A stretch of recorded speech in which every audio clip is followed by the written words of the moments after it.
자, 안녕하세요. 이제 기말 시험연 강의를 여러분과 함께 하면서 여러분들 기말 시험을 준비하는 그런 시간들을 갖도록 하겠습니다. 그냥 무턱대고 지금까지 배웠던 모든 내용들을 여러분들에게 시험 공부하라는 거는 좀 그런 것 같고, 그래서 여러분들에게 제가 주요 내용들과 함께 시험 문제에 좀 여러분들이 참고해야 될, 또 공부해야 될 내용들을 함께 좀 풀어가면서 준비를 할 수 있도록 좀 도움을 드리고자 합니다. 기말 시험은 여러분들 이미 밴드에 올려져 있고요. 평생교육, 또 창업 관련된 과목들, 수요일 또는 목요일입니다. 여러분들 수업 관련된 약 한 50분 정도 안에 풀 수 있는 거, 혹은 조금 시간이 걸리면 한 5분 추가해서 들을 수 있도록 그렇게 하도록 하겠습니다.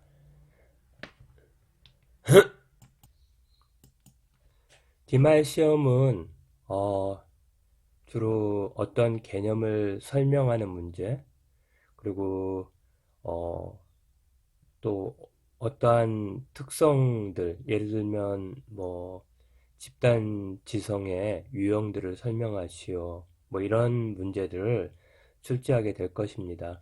그래서 여러분들은 개념과 특성과 이런 부분들을, 핵심적인 내용들을 파악해 주시기 바랍니다.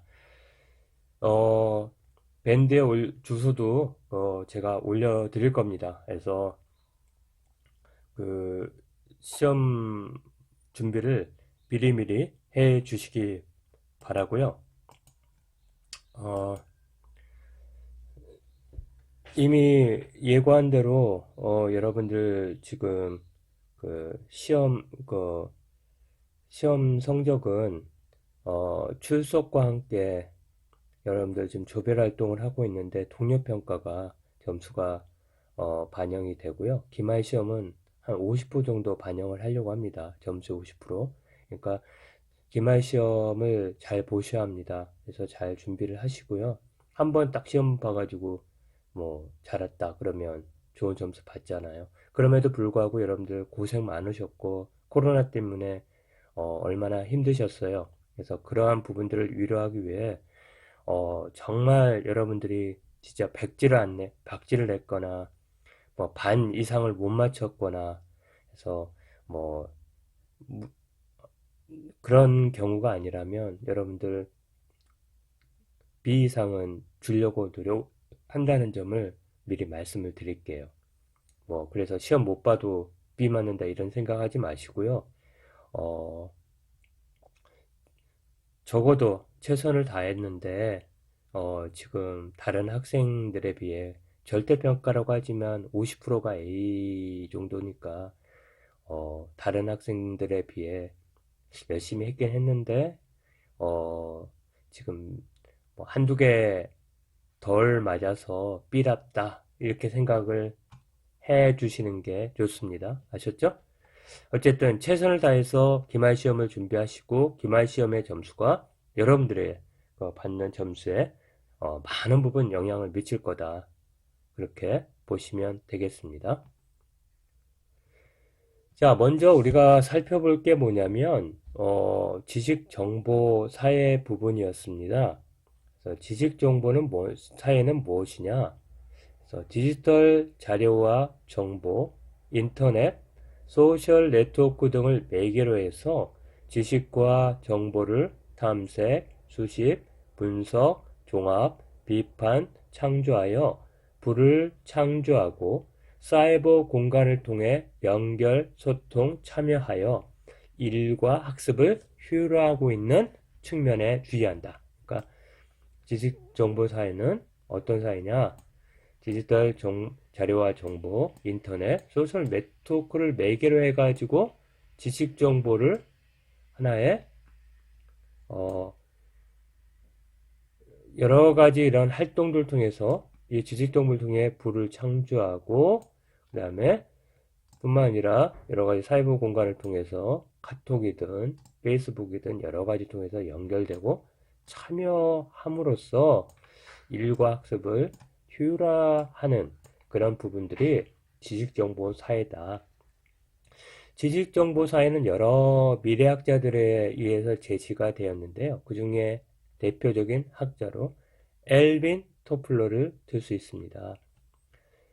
그는 제3의 물결, 엘빈 토플러는 3의 물결을 해서 정보와 지식이 대량 생산되고 유통, 이동 및 소비되는 사회로 보았습니다. 그래서 볼까요? 3회 물결이니까 1차 물결, 2차 물결, 3차 물결 있겠죠? 1차 물결은 뭐? 농업혁명, 2차 물결은 산업혁명, 3차 물결은 정보혁명. 산업혁명은 약 1800년대 후반대잖아요. 요거는 1970년대 이때부터 주로 정보혁명이 시작됐다는데, 이렇게 물결이, 이거는 거의 BC 몇 세기인지 모르겠지만 엄청나게 우리가 알다시피 역사에서 배웠듯이 농업 이동하는 유목민들의 시대에서 이제 정착되어서 나라를 만드는 그 시기가 약 한 지금으로부터 5,000년 되나요? 그런 거에서 여기까지가 약 5,000년이 걸렸다면 여기는 100년도 안 걸렸다는 거죠. 그래서 또 하나는 토플러는 프로슈머를 얘기했습니다. 프로슈머는 생산자인 동시에 소비자라는 측면이에요. 지식과 정보의 생산자인 동시에 소비자. 자, 생산자인 동시에 소비자의 예를 들자면, 여러분들 어떤 과제를 수행할 때 여러분들은 어떠한 과제를 하기 전에 도서관에 가서 자료도 보시고, 또 인터넷 통해서 여러 가지 기사들도 보시고, 자료도 보시고, 또 학술 자료도 보고 그러잖아요. 바로 이거예요. 여러분들 여러분들이 과제를 수행할 때 그렇게 다양한 자료들을 수집하고 분석하는 이런 부분들은 다 소비자 측면에서 하는 거죠. 그런데 이제 그것들을 어떻게 보면 재가공을 했어요. 그래서 어떻게 해서 분석하고 종합하고 그것들을 새로운 그런 디지털 자료로 만들어서 지금 어떻게 보면 유튜브나 여러 가지 SNS에 그 정보를 여러분들이 다시 제공한다면 여러분들은 바로 생산자가 되는 거죠. 그래서 생산자인 동시에 소비자를 뭐로 얘기했다? 프로슈머로 얘기했다. 프로슈머.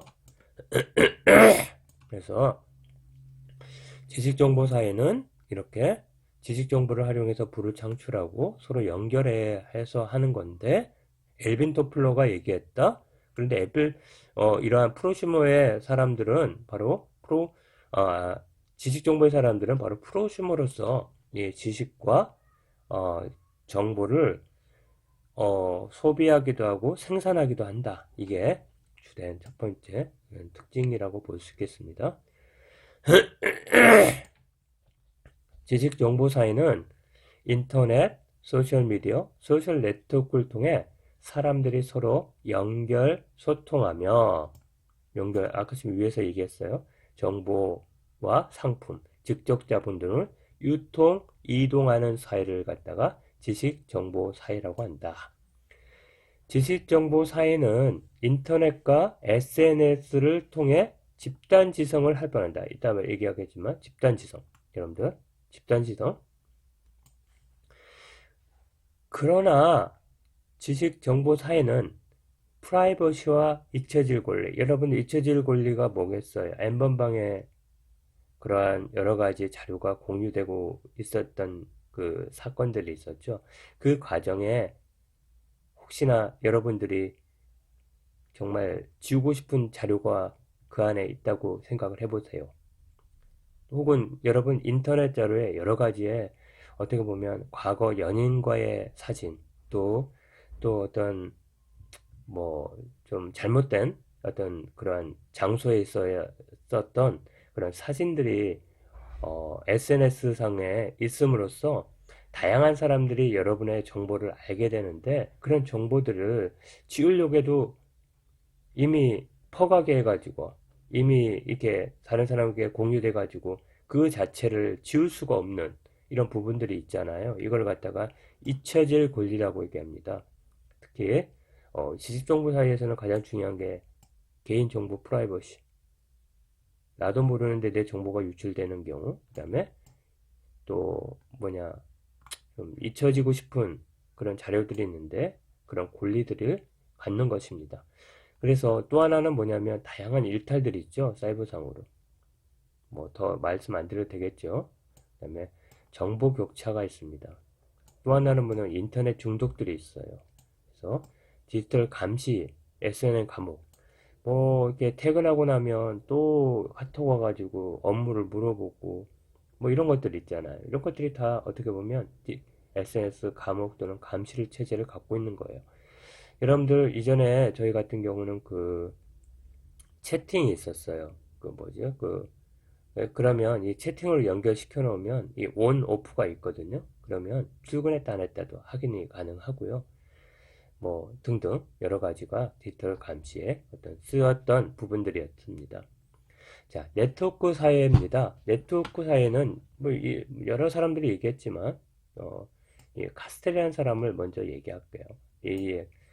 그래서 그는 네트워크 확산, 정보 사회는 네트워크가 확산되면서 이 네트워크들과 서로 연결되어 가지고 지식 정보를 주고받고 또 그 안에서 다양한 어떤 상품이나 서비스들이 유통되는 이런 측면들을 얘기했어요. 그래서 또한 배국이라는 사람은 네트워크사를 정보와 상품, 자본과 사람과 지식이 더욱더 네트워크를 통해서 연결되고 이동하는 사회라고 보았습니다. 그런데 그것들이 이제는 어떤 지역적인 측면에 있지 않고 정보와 지식이 소셜미디어와 소셜 네트워크를 통해 전 지구적으로 흘러다니는 사회. 어, 어, 저 누굽니까? 미국 대통령 트위터 잘하는 그 대통령께서 트위터 한번 딱 올리면 전 세계적으로 이렇게 반응이 있잖아요. 그죠? 트럼프 대통령 말이죠. 또 여러 지금 인사들도 뭐 페이스북이니 뭐니 해가지고 그런 것들로 통해 가지고 지식 정보를 하게 되면 저 미국에서도 볼 수 있고 저기 프랑스에도 볼 수 하잖아요. 또 요즘에는 지금 전 세계적으로 지금 코로나 사태에 서로 정보를 공유가 있고 현황들 이런 것들이 정보가 다니잖아요. 또 수평적인 연결과 소통을 통해 갖고 다양화와 자율성을 지향하는데 보세요. 이전에는 어떠한 소식을 접하려면 MBC나 KBS에서 보도를 해야 전체적으로 그 사람들이 9시를 기다려서 소식을 들었지만 지금은 어떻게 돼요?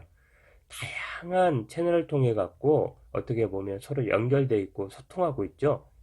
그래서 다양화가 되는 겁니다. 그리고 여러 건 사이트들이 있고 여러 서비스들이 제공해서 어떤 사람들의 취미에 맞는 구미에 맞는 또 어떤 특성에 맞는 서비스를 제공해서 부를 창출하고 있죠. 그렇죠? 그러면서 동시에 뭐냐면 이러한 표현의 자유와 또 정보와 이런 부분들이 어떤 자율성에 있으면서 이제 아까 전에도 얘기했지만 그런 부분들을 너무 잘 넣어주다 보면 N번방이 나올 수밖에 없는 이런 부작용이 있을 수가 있어요. 네트워크 사이에는 어떻게 돼요? 소셜 네트워크, 미디어, 그러니까 다른 얘기는 요즘에는 네트워크, 그러니까 인터넷으로 연결되는 부분도 있지만 하나의 플랫폼이 중요하죠. 네이버나 구글 같은 플랫폼. 그 속에서 사람들은 정보를 주기도 하고 받기도 하고 소통하고 왔다 갔다 하는 거죠. 이런 것들이 네트워크 사이의 특징이다. 소셜 네트워크는 블로그, 트위터, 페이스북, 카카오톡 등 온라인 사회관계망을 얘기합니다. 그래서 온라인에서의 사회적 관계망으로 사람 간의 관계 형성으로 만들어지는 것을 말합니다. 또한 네트워크를 통해 정보를 교환하고 자신을 표현하는 온라인 공간을 말합니다. 여기 온라인 사이버 공동체인데요. 이거를 지금 안 할 수 없습니다. 제가 좀 그 목이 지금 아파갖고 꺼놨다가 또 물 한 잔 마시고 하려고 지금 이렇게 해놨으니 양해 바랍니다. 그래서 소셜 네트워크를 통해 서로 연결, 소통, 협력하는데 이거를 온라인 공동체라고 하죠. 다른 얘기를 하면 집단지성을 발휘하는 겁니다. 여러분들 많은 부분에서 여러분들 연결하고 소통되고 있죠?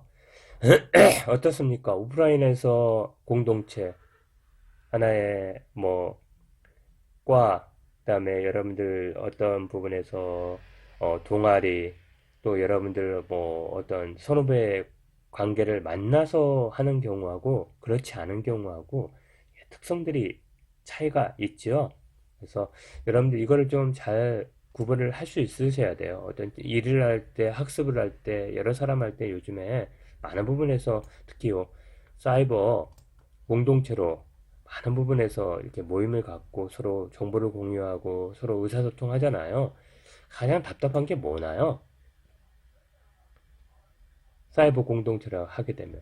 또 가장 유익한 게 뭐나요? 어쨌든 공동체라고 얘기한다면 여기 보세요.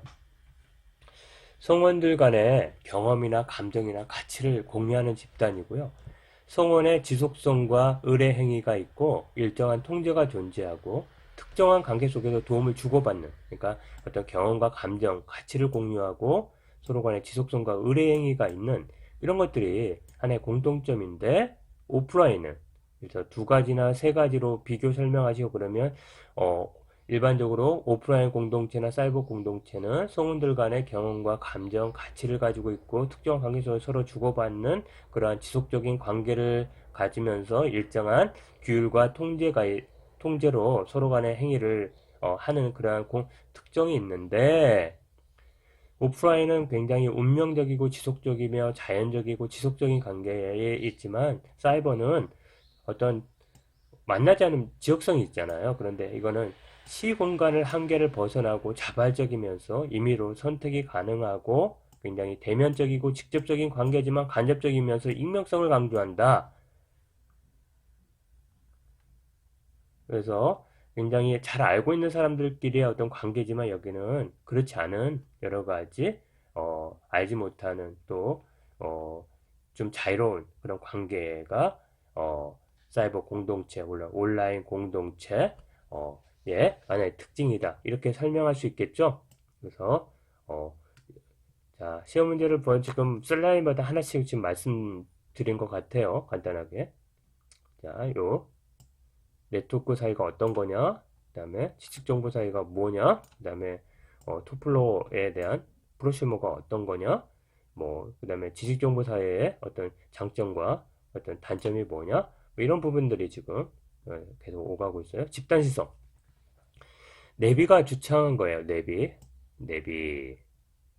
응? 사이버 공간을 통한 지식과 정보의 자유로운 분배와 상호작용을 통해서 공동의 사회적 문제를 해결해 나가는 집단 능력으로 보았습니다.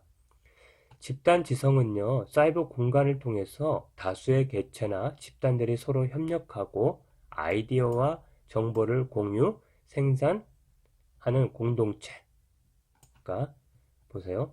어떠한 지식과 정보를 자유로운 분배와 교환을 통해서 사회 문제를 해결하는 어떤 특정한 이슈가 하나 생겼으면 여러분들 이 이슈를 중심으로 다양한 어떠한 그 집단들, 뭐 예를 들면 뭐 보수 집단도 되고 진보 집단도 되고 뭐 대학생 집단도 되고 여기에 뭐 과학자들도 있고 연구자들도 있고 뭐 여러 가지 사람들이 어떻게 해요? 네트워크를 통하여서 사이버 공간에 있어서 이 문제를 함께 생각하는 거예요. 그래서 어떻게 각각의 입장에서 이 문제에 대한 어떤 원인이나 해결책을 제시하면서 어떻게 이 이슈를, 공동의 이슈를 해결해 나가는 것이 바로 집단지성이라고 볼 수 있습니다. 그래서 서로 협력하고 아이디어와 정보를 공유하는 공동체, 대화 토론을 통해서 현실 문제를 해결하는 공동체다. 사이버 공간을 통해서. 근데 집단지성에 뭐 많은 뭐 역기능이 있겠지만 한 가지만 얘기할게요. 동조현상이라고. 이렇게 파란색을 해놓으면 아주 중요하죠. 그래서 집단지성은 무엇인데 그러한 역기능, 순기능이 뭐냐, 뭐 이런 게 다 순기능이겠어요? 역기능이 뭐냐, 동조현상이다. 그래서 동조현상을 설명할 수 있어야 돼요. 봐봐요. 자, L한 사람이, 그러니까 여러 사람이 있는데 여러분들 친구들 중에 10명이 있는데 다 짬뽕 먹겠다는데 나만 짜장면 먹겠다고 얘기하면 좀 그렇죠? 속으로는 짜장면을 먹고 싶은데 많은 사람들이 대세가 이러니까 그 대세대로 나를 그냥 나도 그래 하고 그렇게 하자 하는 그런 것들이 동조 현상이다라고 보시면 되겠습니다. 집단 지성의 유형으로는요, 공유형, 기여형, 공동, 창조형이 있습니다. 공유형은 뭐냐? 특정 주제에 대한 자료나 정보를 공유해서 누구나 열람하도록 하는 거. 우리가 어떻게 보면 게시판 있죠? 학교에도 여러 가지 알림방, 또 뭐가 있을까요? 학사 운영과 관련된 여러 가지 게시판을 하면 누구나 볼 수 있는 거잖아요. 이런 게 공유형입니다. 기여형은요, 상호 질문을 주고받는 형식을 통해 특정 문제에 대한 해결책을 찾는 토론방이나 지식인 같은 것들. 여러분, 지식인 같으면 질문하면 바로 답을 주죠? 이런 것들이에요. 자, 공동 창조형은요, 위키피디아나 오픈소스 같이 많은 사람들이 참여해서 체계적으로 지식을 축적하고 서로 공유해 나가면서 추정해 보완해 나가는 거. 계속해서 마이크로 오피스사가 굉장히 그 독점권을 갖고 있으니까 리눅스가 개발되면서 이 리눅스는 오픈소스 돼 있잖아요. 그러면 누구나 갖다가 쓰다가 자기 문제들이나 코드 문제가 생기거나 업그레이드 되면 그것들을 계속 공유시켜 나가면서 협업을 통해 갖고 공동 소프트웨어를 개발하잖아요. 저는 모르겠어요. 아파치가 뭔지는 이런 것들 또 오픈 오피스 같은 거 이런 것들이 계속해서 소프트 개발자들이 업그레이드 가면서 서로 공유하고 있는 그러한 하나의 예라고 볼 수 있겠습니다. 특히 위키피디아 같은 경우는 여러분들 어때요? 계속해서 백과사전 브리테니 거가 세계적으로 제일 유명한 백과사전인데 그게 망했잖아요. 지금 위키피디아가 굉장히 사람들이 그것들을 공동으로 작업하고 또 수정하고 또 보완하고 하는 그런 어떻게 보면 롱테일 어떤 많은 다수가 결국은 힘 있는 몇 사람의 그러한 것들을 이긴다는 롱테일 법칙에 적용이 된다고 볼 수 있겠습니다. 자, 집단지성의 유형. 그래서 집단지성은 이런 건데 동전성이 있는 건데 그런 유형으로 공유형, 기여형, 즉 공동 창조형이 있다. 이렇게 제시할 수 있어야 합니다. 그 다음에 여러분들 하이터치, 하이컨셉 6가지 인재 조건에 대해서 많이 강조를 했었는데요. 여기는 다니엘 핑크가 얘기했습니다. 하이컨셉은 뭐냐?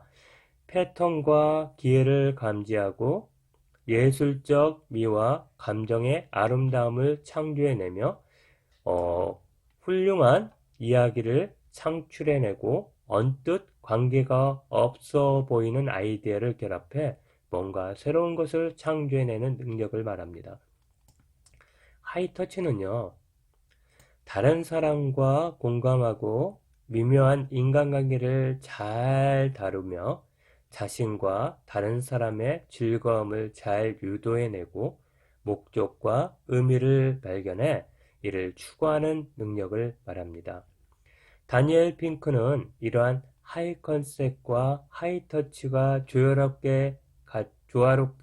조화롭게 갖춘 인재가 갖추는 이런 여러 가지 하이 터치가 조화롭게 갖춘 인재 조건을 이런 디자인, 스토리, 조화, 공감, 유의, 의미 이렇게 6가지의 조건을 제시하면서 이러한 측면들을 잘 발휘할 수 있는 인재가 하이 터치, 하이 컨셉이 조화로운 그런 인재로 보았고 이것들이 지식정보 사회의 인재라고 제시를 했습니다.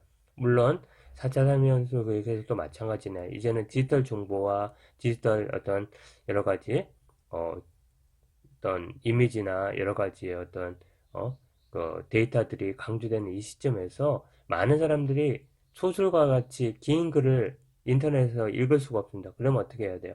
아주 짧은 디자인 속에 이미지 컷 속에 스토리가 담겨 있고 그 안에 전체의 내용을 한눈에 볼 수 있는 내용, 그 다음에 공감하고 재미있고 또 그러면서도 의미 있는 내용들을 토대로 뭔가 광고도 하고 뭔가 이렇게 어떤 사상을 전달하는 이것이 하나의 미래에 있어서 지식정보 사회에 사는 우리에게 있어서 이제 필요한 역량이라고 제시를 했습니다. 그래서 하이 컨셉, 하이 터치. 자, 그렇다면 디자인은 뭘까요? 단순히 기능을 갖는 제품, 서비스, 경험, 라이프 스타일을 넘어서 시각적으로 아름답거나 좋은 감정을 선사할 수 있는 가치를 만들 수 있는 능력을 말합니다.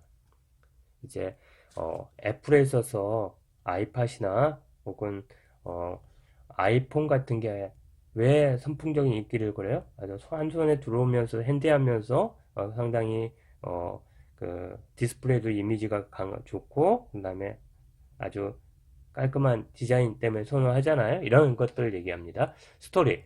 정보와 데이터를 넘어가는 시대에 훌륭한 스토리를 만들어서 설득, 의사소통, 이해를 갖춘 능력인데 여러분들 요즘에 뭐 영화처럼 스토리인데 광고하는 것들 많이 보았죠? 왜 이런 거죠? 뭐 더더구나 뭐 여러 가지 그 인터넷상에 보니 상당 부분 그런 자료들이 많던데요. 이런 거요. 그 다음에 조화. 어떠한 각각의 분석뿐만 아니라 큰 판을 볼 수 있는 거죠. 큰 흐름 속에 다양한 현상들을 한 어떤 전체로 이렇게 체계로 보고 어떤 특정한 현상을 뭐랄까 이렇게 간파하면서 서로 연계시키고 통합시키고 융합시킬 수 있는 여러 조각들을 서로 연계하고 통합하고 융합시킬 수 있는 능력을 갖다 좋아하다. 그다음에 공감은 복잡하고 가변적인 사일수록 분석 논리적인 사고로는 부족하고 뭐예요? 차가운 사람보다 따뜻한 이성을 갖고 있는 사람을 원하죠. 그렇죠? 다른 사람의 마음을 이해하고 공감하면서도 냉철하게 또 합리적으로 사고하고 또 어떠한 어떤 입장을 내는 사람이 아주 좋겠죠, 그죠? 어, 그다음에 유의,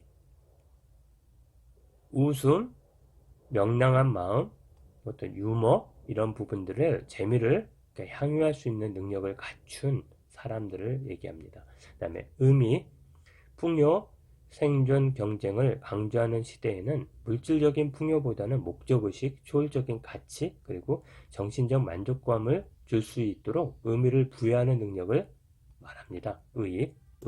그래서 요거, 그래서 자, 요거 말아주세요. 자, 후기 산업사회예요. 일반적으로 산업사회를 얘기하면 와튼의 어떤 증기기관을 해갖고 철도 또 전기 뭐 이런 부분들을 갖고 한 지식정보기기나 테크놀로지가 도입되어서 어떤 면에서 어떤 산업화에 있어서 자동화, 컴퓨터화 뭐 이러한 부분들이 되기 전까지를 산업사회라고 얘기했어요. 주로 굴뚝경제를 했어요. 제2차 산업, 어떤 제조업이나 어떤 철강이나 이런 부분들이었죠. 조선이나. 그런데 이제 3차 컴퓨터가 도입되고 인터넷이 도입되면서 이제 어떻게 돼요? 굉장한 지식정보 앞부분에서 얘기했던 그런 상업 그러니까 예를 들면 뭐 자동화되고 또 하나는 뭐냐면 이제 사무에 있어서 인터넷만 가지고도 떤 유통할 수 있는 뭐 이런 부분들의 후기 산업사회가 도입이 이제 그런 것들을 후기 산업사라고 얘기합니다. 다른 얘기로 하면 디지털 경제, 뭐 지식 경제, 포스트 포디즘 이런 얘기를 하는데 후기 산업사의 특징은 뭐냐면 이전에는 뭐였냐면 5시에 출근하고 아니 9시에 출근하고 5시에 퇴근했어요. 근데 지금은 뭐냐면 어, 저녁 9시에 출근하고 새벽 5시에 퇴근한 경우 왜? 지식정보 사이에서 회에 저쪽 그 미국에 있는 건 밤이잖아요. 우리의 낮이면 그런 것들을 업무를 하기 위해서는 그렇게 해야 된다는 거. 그래서 이제 이런 부분들. 그 다음에 24/7은 뭐냐면 연중 무휴 생활 라이프가 되는 거예요. 언제 어디선 일할 수가 있어야 돼요. 우리도 마찬가지죠. 그 다음에 굉장히 불확실성이 많아요. 요즘 얼마나 불확실합니까? 그 다음에 어떤 개인화, 또 뭐 자동화, 재택근무, 그 다음에 어떻게 보면 뭐 주문 생산, 뭐 다국적 기업 이런 특징들을 얘기하는데요. 어쨌든 아이디어 지식 정보를 통해서 어떤 혁신이나 경제 성장을 가져오는 사회인데 제가 이제 여러분들한테 요거를 시험 문제를 낼락 합니다요. 낸다면요. 여러분들 하나 부탁할게요. 여러분들 스스로 내가 지금 이 어떤 시험 문제를 내겠다고 지금 앞부분에서 계속해서 이렇게 뭐 별표도 치고 뭐 이거는 꼭 알아보십시오 이렇게 제시를 했던 내용들을 여러분 들어보면서 이렇게 메모해 갖고 서로를 위해서 공유합시다.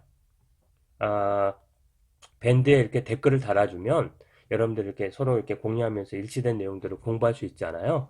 어, 뭐 물론 개인적으로 공부할 수 있겠지만 서로 집단 지성을 발휘하게 되면 서로에게 유익이 있을 겁니다. 그래서 맥도날드와 자, 맥도날드 작업 방식을 비유한 것인데요. 컴퓨터나 인터넷 등으로 일의 자동화와 표준화가 되면서 일하는 인간은 단지 기계나 컴퓨터나 서버만을 가동하는 역할을 하게 되어 노동의 탈숙련화를 촉진한다라는 것이 맥도날드화입니다. 자, 보세요, 여러분들. 컴퓨터나 인터넷이나 일이 자동화되니까 인간은 뭐예요, 이제? 이전에는 어떠한 그 자동화되기 전에는 직접 인간이 숙련된 노동 가지고 뭔가 제품을 만들고 서비스를 이렇게 가공해서 직접 전화하고 해가지고 했는데 지금은 어떻게 해요? 이제 고객 서비스 자체도 인공지능이 해주죠, 로봇이. 그거를 뭐라 그래요? 이 챗봇이라고 하잖아요. 이런 것들을 통해 가지고 다 인간이 해주니까 뭐야 인간은 이제 챗봇이 잘 운영되는지 아는지 서버만 관리해주면 돼. 그다음에 또 어떤 자료들이 필요하면 그 정보만 입력해주고 챗봇이 다 얘기해주면 돼. 그리고 또 자동적으로 지금 뭐 이렇게 분류한 시스템에 있어서 잘 되는지 안 되는지 센서가 되는지 그런 것만 해주면 되는 일이야. 예전에는 어떤 뭐 쿠팡 같은 데도 자가 직접 이렇게 물류를 분류하고 사람들이 했다면 지금은 뭐야 자동된 기계 속에서 탁 뭐냐 바코드나 어떤 칩에 있으면 얘는 전라도 쪽이다 얘는 경상도 쪽이다 하면 탁탁탁 분류가 되잖아요. 인간은 이제 뭐예요 그 분류된 그 부분들에 있어서 이제 뭐야 싣고 가서 배달하게 되니까 많은 부분에 있어서 이제 자동화 표준화되면서 인간은 그런 컴퓨터나 서버만을 가동한 역할을 수행하게 되는 거죠. 또 하나의 측면은요, 여러분들, 그, 맥도날드 가보시면, 뭐, 여러 가지 그 직원들이 직접 막그 굽고, 뭐, 이렇게 조리하지 않잖아요. 이미 만들어진 걸 가지고, 뭐, 프라이드 치킨도 뭐, 하고, 또, 뭐야, 감자 튀김도 하고, 뭐, 여러 가지 햄버거도 만들어내잖아요. 금방 만들어 주잖아요. 그러니 뭐예요? 일정한 매뉴얼화되고 패턴화된 그런 틀 속에서 사람들이 움직이니까 어떻게 돼? 자기의 어떤 노하우나 또 이렇게 하면 맛있겠다라는 창의력이 들어갈 수가 없잖아요. 이런 것들을 갖다가. 그래서 분업화되고 매뉴얼화되고 일이 표준화됨에 따라서 인간은 어떻게 점점점 그 매뉴얼만에 움직이고 또 그거 자체도 어떻게 해요? 이미 자동화되고 그런 인공지능이 하게 돼 버리니까 이제 인간은 어떻게 되겠어요? 점점점 이제 어떻게 보면 주된 자기가 주도적으로 일을 하고 뭔가를 해야 되는데 어떻게 이제는 자동화를 해 갖고 기계로 이전되면서 노동자는 어떤가요? 단순한 보조 작업만 하게 된다는 게 탈숙련합니다. 그래서 맥도날드와 탈숙련화에 대해서 여러분들은 좀 잘 이해하고 계셔야 합니다. 앞으로 살아가는 데 있어서. 자, 세계화와 고령사회. 세계화는 여러분들 지식 정보 혹은 네트워크가 유지가 되면서 특히나 더 국가 간 교류나 협력이 강해졌죠. 이전에는 뭐냐면 이제 교통이나 통신에 의해 갖고 국가 간의 교류를 얘기했지만 이제는 세계화는 어떻게 보면 저는 이제 지역과 지역 또 사람과 사람 간의 어떠한 상호성이 더 증대되어 있어요. 네트워크 사이를 통해 가지고. 또 비즈니스나 금융, 뭐 여행 등을 통해 갖고 무형 자본이 유형 이렇게 흐름이 있다. 그다음에 소셜 네트워크 미디어를 통해서 뉴스나 영화, 콘텐츠나 게임 등이 서로 전 세계로 공유가 가능하다. 요즘에 여러분들 교육 분야 측면에서는 해외 유학을 가잖아요. 유학을 가는데 뭐냐면 직접 이전하는 부분이 있어요. 이렇게 그 나라에 가가지고. 그런데 지금은 어떻게 해요? 이제는 온라인을 통해서도 다양한 무크를 들을 수 있고 다양한 온라인으로 학예의 취득도 가능하잖아요. 이런 부분들이에요. 그래서 이제 점점점 세계화되고 되면 가장 문제가 뭘 거예요? 교류할 수 있는 언어를 알아야 되잖아요. 또 문화를 알아야 되잖아요. 그렇기 때문에 지금 교육 분야에서도 글로벌 체험 교육과 다문화 교육, 외국 교육들이 그래서 강조가 되는 겁니다. 그래서 네트워크 사회가 되면 될수록 공용어가 영어가 되기 때문에 그래서 영어 능력을 원하고 또 중국어 능력을 원하고 하는 게 여기 있어요. 그다음에 고령사회. 고령사회 요거를 잘 알아줘야 돼요. 요거. 현재 요거. 자, 65세 인구예요. 65세 인구가 차지하는 비중에 따라서 고령화 사회, 고령사회, 초고령사회가 있는데 고령사회는 몇 프로? 7%, 그 다음에 고령사회는 14%, 최고고령사회는 20% 이상으로 구분합니다.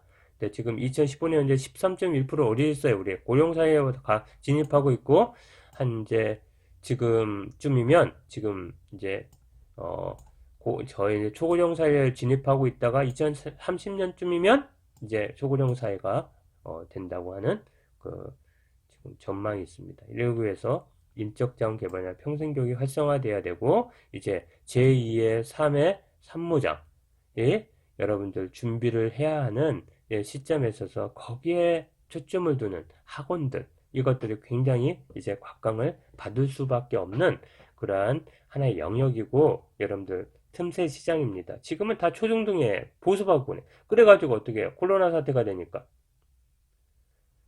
지금 지금 집합금지를 한다, 뭘 한다, 그러니 지금 학원 탄압이 좀 타격이 크잖아요. 근데 성인을 대상으로 하는 저렴하면서도 온라인으로 이런 것들이 굉장히 중요한 하나의 그 부분일 수도 있습니다. 자, 그다음에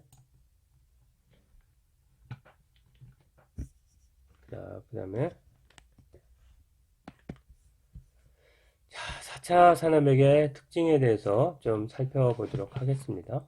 4차 산업혁명은 여러분들 많이 들었겠지만 클라우스 슈밥에 의해서 주창이 되었습니다. 이제 4차 산업혁명은 1차 산업혁명, 철도 및 증기기관의 발명, 그 다음에 2차 산업혁명, 전기 생산, 조립 라인 등으로 대량 생산, 3차 산업혁명은 컴퓨터 디지털 활용을 넘어서 이제 이러한 3차 산업혁명을 넘어서 이제 뭐냐면 유비쿼터스 모바일 인터넷, 또 센서, 인공지능, 기계학습, 빅데이터 이런 부분을 활용한 산업을 얘기합니다. 그래서 4차 산업혁명은 인공지능, 로봇, 클라우드, 컴퓨팅, 사물 인터넷, 빅데이터 등을 통해 초연결성 여기 이제 4차 산업혁명에 대해서 설명하시오 그러면 바로요. 이런 것 중에 초연결성, 초지능성을 특징으로 하는 거예요. 그러니까 어떻게 보면 여러분들 저 지식 정보의 사회에 어떻게 보면 보다 이러한 기술들을 활용해서 초연결, 초지능이 성을 특성을 지는 게 제 4차 산업혁명이라고 보면 되겠습니다. 그래서 이제 주로 웨어러블 컴퓨터, 3D 블록체인, 자율주행차, 초경량 소재, 유전자 치료제, 부스트 배터리, 또 전기차, 이런 여러 가지 제 사상명의 하나의 특징으로 볼 수 있겠다라고 보여집니다. 그 다음에 빅데이터예요. 빅데이터는 뭐야? 기존 데이터보다 너무 방대해서 어떤 기존의 어떤 설문지를 통해서 어떤 이렇게 지금 전수조사인 인구 통계나 이런 것들을 통해서 어떻게 보면 수집을 해가지고 했는데 이게 아주 시간이 오래 걸리고 분석하는 것도 오래 걸리죠. 그런데 이 빅데이터는 뭐예요, 이제?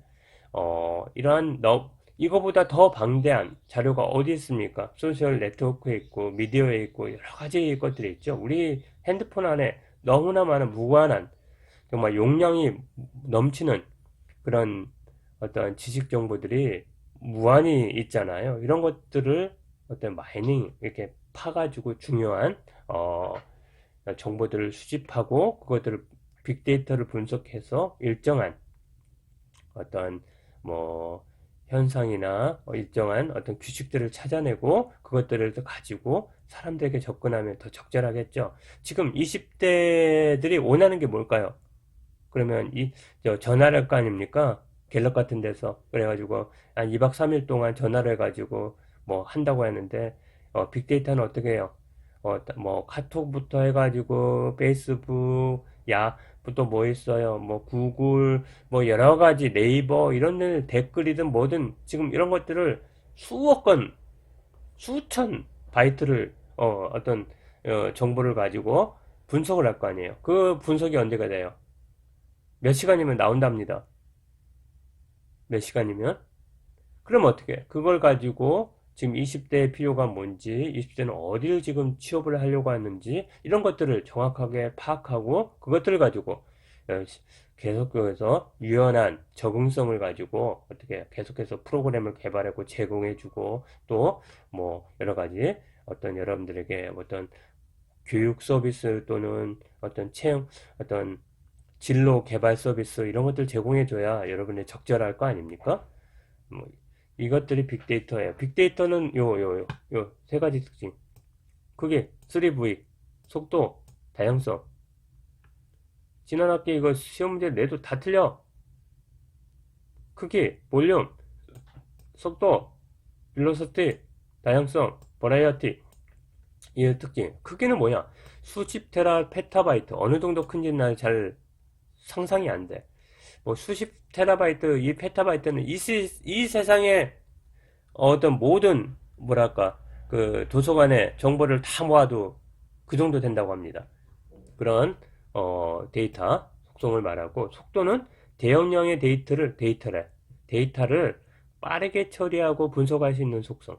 빠르게 처리해야 되나? 퀀텀 속도로.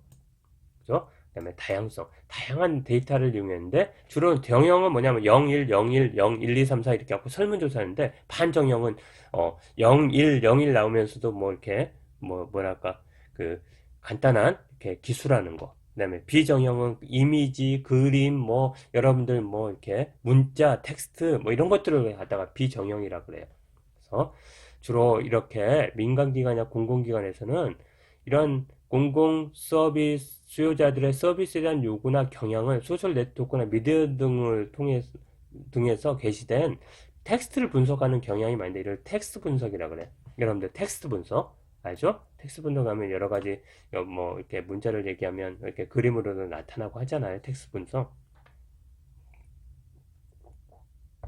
그 목적에 따라 분류, 군집화, 감성 분석, 트렌드 분석, 연관어 분석 등의 텍스트 분석이 있습니다.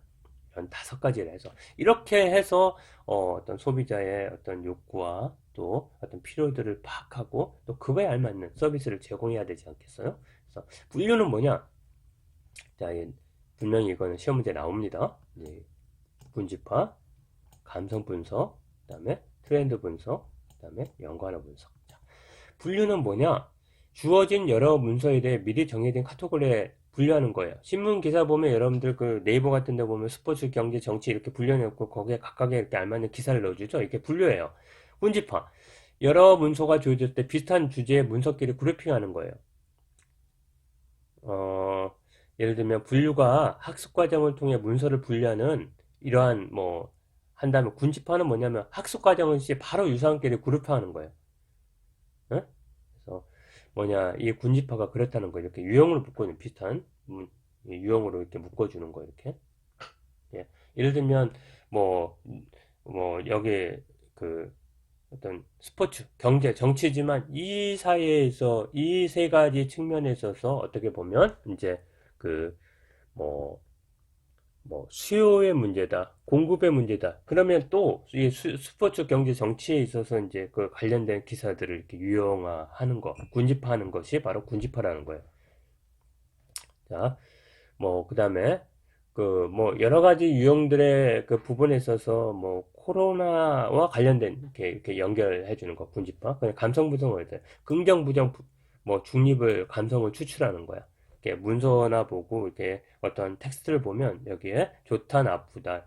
좋은 제품은 좋은데 포장 상태가 불량이에요. 이런 것들에 있어서 이 불량이라는 이 부분들을 부정으로 파악하고, 부정은 어떤 측면의 부정인지, 왜 이것들이 이렇게 부정으로 나오는지 이것들을 분석하는 거예요. 그러면 이제 기본적으로 뭐 호감이다, 비선호한다, 뭐 이런 것들이 이제 분석이 되면 지금 바로 이렇게 선호하는 부분들을 더 강점으로 살려내고 비선호하는 부분들을 빨리 보완해야 되겠죠, 그죠? 그다음에 트렌드 분석. 어떤 주제, 제품, 이슈, 인물에 대해 단어나 구문 단위로 어떤 변화가 있는지를 분석하는 실시간 방법이에요. 분석하는 방법이에요.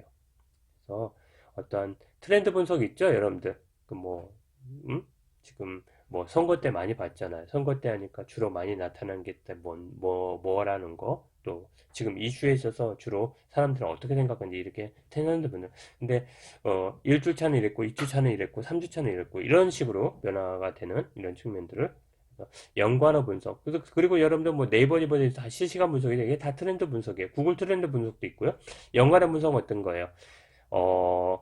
이렇게 단어 간의 관계성을 이렇게 분석하는 겁니다. A라는 단어가 출현한 B도 맞는 어떤 측면들이 대조가 되면 이것도 많이 대조가 되더라. 뭐 이런 거. 선거 때가 되면 반드시 따라온 게 뭐예요? 종북 논란이잖아요. 그죠? 자, 이런 것들. 이 텍스트 분석이 인공지능입니다. 인공지능은 어떤 컴퓨터 속에 인간지능을 이렇게 집어넣어서 인간처럼 학습하고 추론하고 지각하고 언어 이렇게 이해 능력을 갖도록 하는 것이 인공지능이잖아요. 인공지능은 이렇게 자연 언어 처리 기능, 그다음에 전문가 시스템 부분, 영상 음성 인식 구문, 신경망 등이 있는데 자연 언어 처리는 자동 번역과 같은 시스템을 사용하는 거예요. 자동 번역. 여러분들 우리가 말하면 바로 좀 변환되고 있잖아요. 어떤 뭐랄까요? 음성 같은 거 음성을 뭐 문자로 인식 이렇게 변환해주는 이런 것들을 얘기하겠죠. 그다음에 컴퓨터나 현재 컴퓨터가 현재 인간이 하고 있는 여러 가지 전문적인 작업들을 대신할 수도 있는 거예요. 예를 들면 의사의 진단이나 손해배상 보험료나 요즘에 이제 인공지능 교사가 나오기도 했고요. 또 뭐가 나옵니까? 또 여러 가지 변호사도 나오고 있죠. 판례를 분석해주는 이렇게 전문가 시스템을 얘기하고요.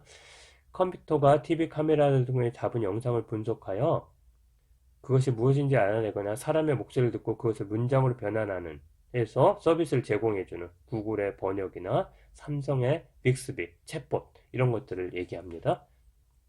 영상 음성 인식이라 그래요. 그 다음에 인간 두뇌를 모방하여 수많은 간단 처리기들의 네트워크로 구성된 신경망. 그래서 어떤 신경망에서 여러분들 그냥 요거 자연어로 처리 기능, 분석과 시스템이 있고 영상 음성 인식이 있고 신경망 등이 있다. 이렇게 이 정도를 알아두시기 바랍니다. 죄송합니다. 제가 문과 교수라 이과에 있어서 이런 부분들이 구체적으로 뭔지에 대해서 설명을 못 드려서 미안한데 이런 것들이 있다는 정도는 알고 계셔야 될 겁니다. 자, 블록체인이야. 여러분 블록체인 하면 뭐? 비트코인. 비트코인은 뭐예요? 이제 어떤 가상화폐인데 이것들은 블록체인화 되어 있어가지고 누가 얼마큼 갖고 있고 어떻게 교류하고 있고 누가 어떻게 팔았는지 누구에게 이게 전달이 됐는지 이런 것들을 다 거래 장부를 할 수 있죠. 이것처럼 어떤 물품이 이렇게 그 정부에서도 어떤 물품이 그 보급이 되면 지금 어느 학교에 얼마가 있고 또 어떻게 이것들을 이동하고 있고 뭐 이런 것들을 할 수도 있을 것 같아요. 학교에서도 졸업장 같은 거요. 이미 이것들의 블록체인을 하면 이것들을 아주 진위를 확인할 수 있는 그런 것들이 될 수 있겠죠.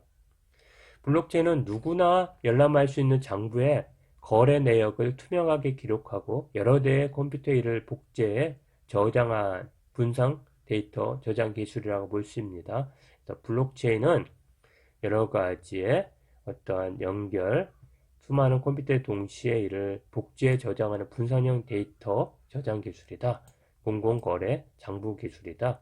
뭐 예를 들면 조달청의 나라 장단 빅데이터와 인공지능 플랫폼의 검색 엔진과 세 기능을 구축하고 블록체인을 적용하고 전자문서, 유통, 변조 어떻게 누가 들어와서 뭐 용역에 참여했는지 뭐 입찰에 참여했는지 또 얼마큼에 갔는지 이것들을 함으로써 이런 유통과 변조를 변조를 예방할 수 있는 이런 것들을 블록체인에 한다.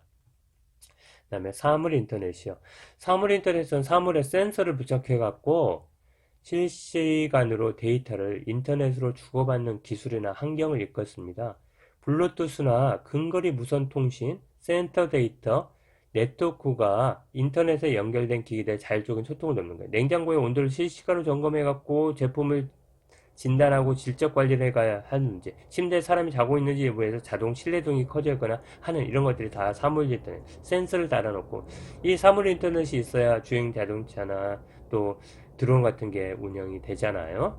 그죠? 이런 것들의 자율적인 소통을 돕는 그런 기술을 사물 인터넷이 한다. 가상현실과 증강현실의 특징.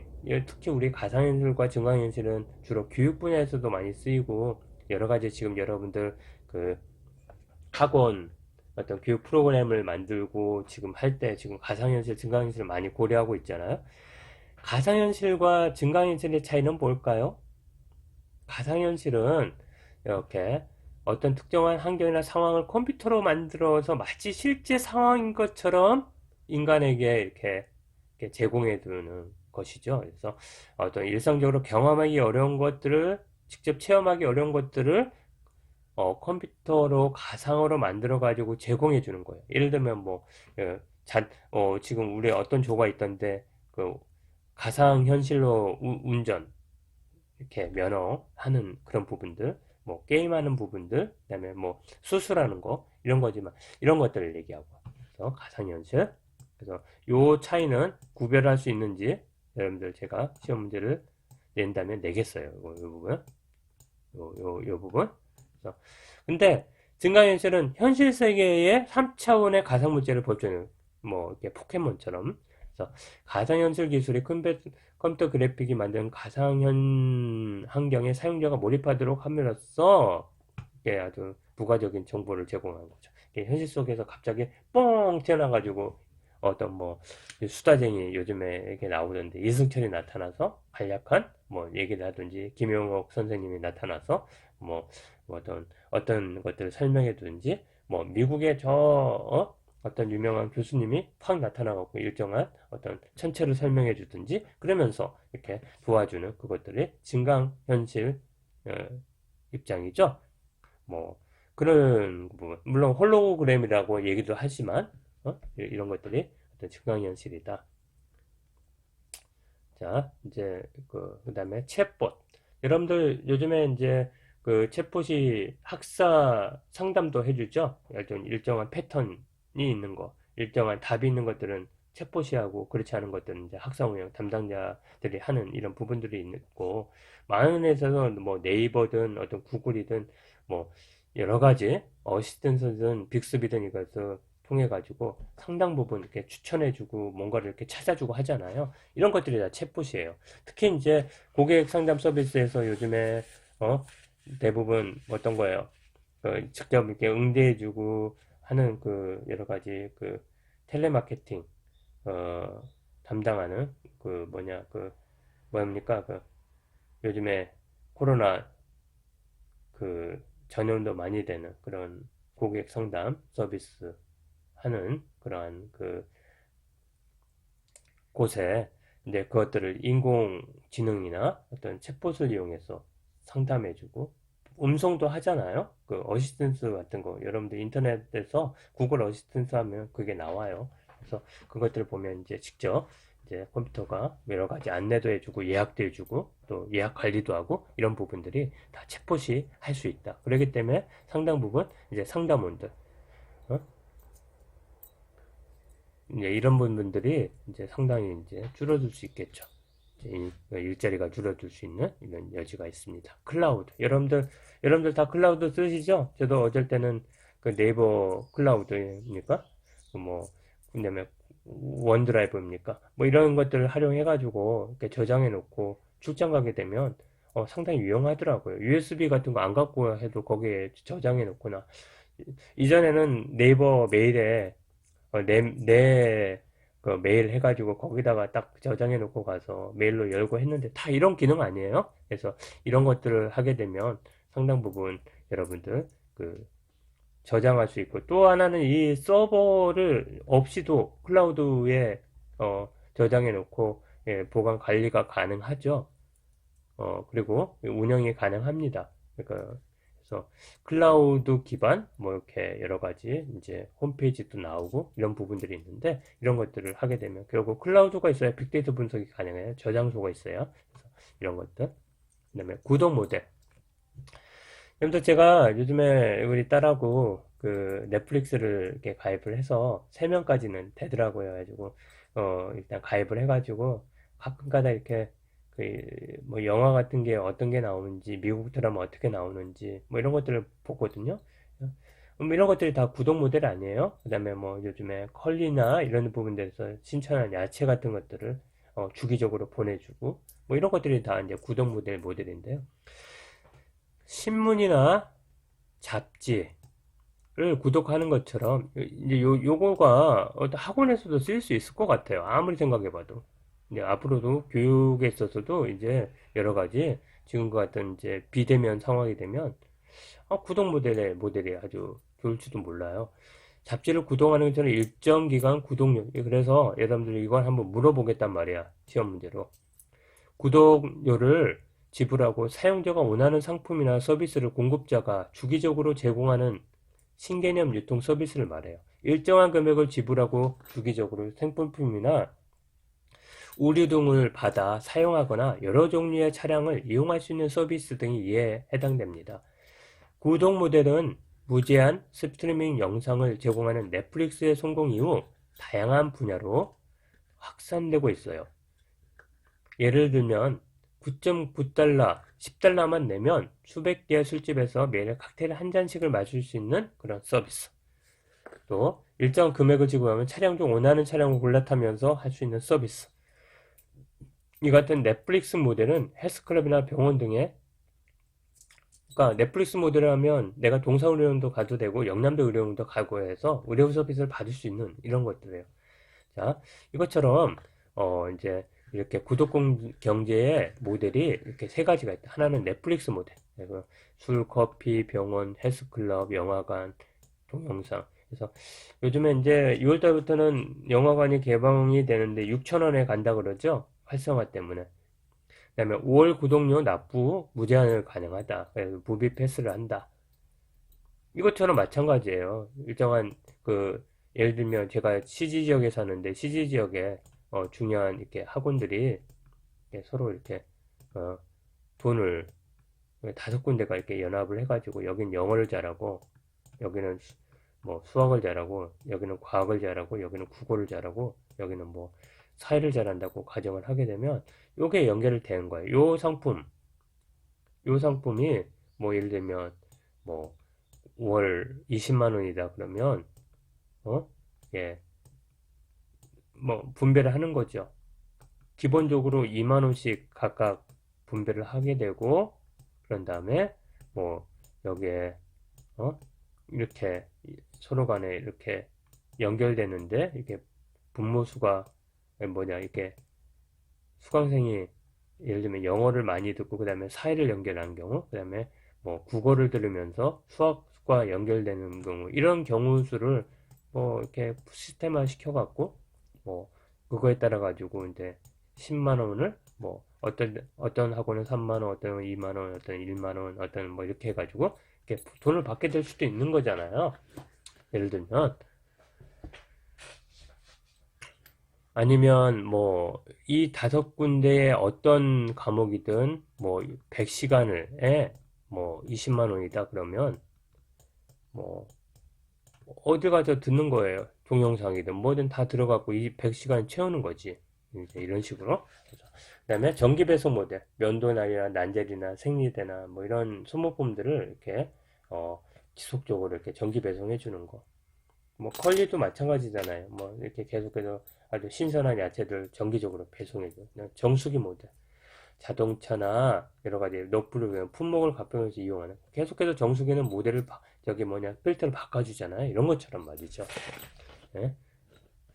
자, 여러분들 이게 상당 부분 시간을 오래 한 뭐 2, 3주 정도 이렇게 공부했었잖아요. 그래서 어땠어요? 이거 2, 3주 동안의 내용을 지금 1시간으로 요약하면서 여기에 시험 문제가 상당 부분 내가 많이 낸다고 제시를 해놨어요. 그래서 여러분들 제가 이제 거의 1시간 가까이 핵심적인 내용들을 제시를 했는데요. 여러분들 이 부분들을 반드시 참고하시면서 미래의 사회를 살아가는 데 있어서 여러분들 또 앞으로 이제 이러한 흐름 속에서 여러분들은 일을 하게 될 것이고 또 창업도 하게 될 것이고 또 뭐 학원 서비스들도 여러분을 제공하게 되실 거예요. 그렇기 때문에 이런 앞으로 우리가 살아갈 혹은 지금 현재 살아가고 있는 우리의 상황들, 기술들 또 여러 가지의 지금 측면들을 잘 이해하고 계시는 부분이 중요하다고 생각해서 이렇게 강조한 겁니다. 자, 수고하셨습니다.